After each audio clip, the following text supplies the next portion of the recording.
Hello friends, welcome back to my another blog. আমাদের বাড়িতে নারায়ণ পুজো ও বালক সেবা উপলক্ষে ছোট্ট একটি অনুষ্ঠান আয়োজিত করা হয়েছিল।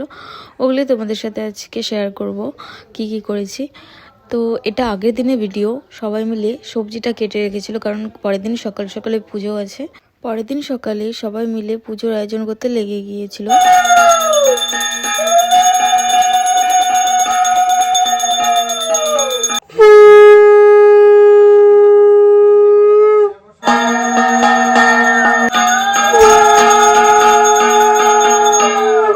পুজো কমপ্লিট করার পরে সবাই মিলে খই বাছতে বসে পড়েছিল। আগের দিন সবজি কাটতে কাটতে প্রায় অনেকটা লেট হয়ে গিয়েছিল। খই বাছা হয়ে গেলে আমরা সবাই মিলে চা খেয়ে নিলাম, কারণ সকাল থেকে আমরা উপোস ছিলাম। এদিকে বাবা বড় কাকু মিলে সকালবেলাই রান্নাটা চাপিয়ে দিয়েছিল। এরপরে বাবাকে বললাম যে বাবা কিছু বলো।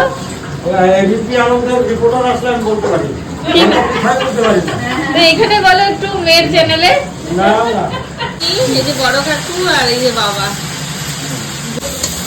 এটা কচু শাক হবে। কচু শাকের মশলাপাতি আমার দাদা দিচ্ছে। হ্যাঁ, আমার দাদা কোথায় ছোট রান্নার মধ্যে আমরা খুব রিকোয়েস্ট করে নিয়ে আসছি, সবচেয়ে বড় রান্না করে। এদিকে বাবা আর বড় কাকু রান্না করছিল, এদিকে আমি, বড় কাকিমা, মা, ছোট কাকিমা সবাই মিলে একটু গল্প করছিলাম। তারপরে দেখছি যে 2টো বেজে গিয়েছে, সব বালুগুলো প্রায় চলে এসে পড়েছে। এদিকে রান্নাবাড়িও সব কমপ্লিট হয়ে গিয়েছিল।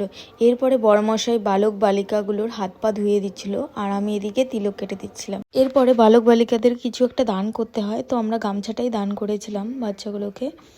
এরপরে বড় মামি পুচকুটাকে নিয়ে চলে এসেছে। তোমরা দেখতেই পাচ্ছ পুচকিটা কিন্তু হেভি মিষ্টি দেখতে।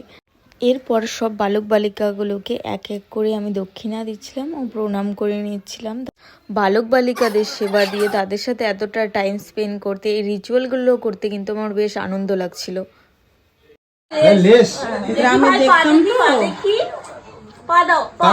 অনেক নিয়ম শৃঙ্খলা করেই করতে হয়।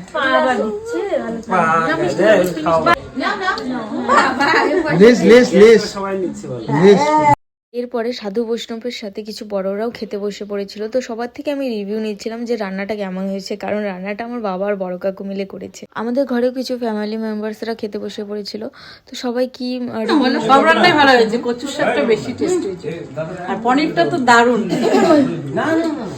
আর কেউ কিছু বলবে? হ্যাঁ, মিষ্টি দই সব খাওয়াইছে। মাসি কিছু বক্তব্য? কিছু বলার নেই, নিঃশব্দ হয়ে গেছে। বলবো না মাসি, বলো। খুব ভালো হয়েছে, কচুর শাকটা অসাধারণ।